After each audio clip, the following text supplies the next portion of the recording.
আজ দিনটি ছিল মহাশিবরাত্রি, আর শিবরাত্রির দিন শিবের মাথায় জল না ঢাললে হয়। তো সবাই মিলে আমরা চলে আসলাম অফিস থেকে পাশে একটি মন্দিরে, ইচ্ছেকালী মন্দির। তো আমাদের আগে ছোটোবেলায় খুব উপাস থাকতাম, বাট এখন আর হয়ে ওঠে না গো, ওই অফিসের চাপে বাড়ির কাজে হয়ে ওঠে না। তো কোনো রকমভাবে সকালবেলা সবাই সকাল সকাল পুজো দিতে চলে এসেছে, আমরাও দিয়ে চলে আসছি।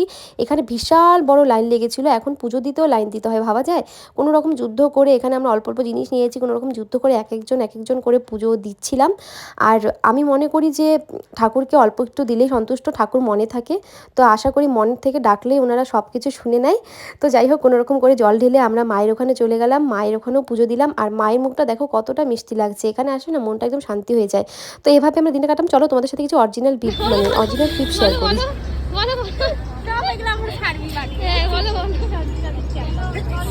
বাবা তোর দরবারে সব পাগলের খেলা, বাবা তোমার দরবারে সব পাগলের খেলা।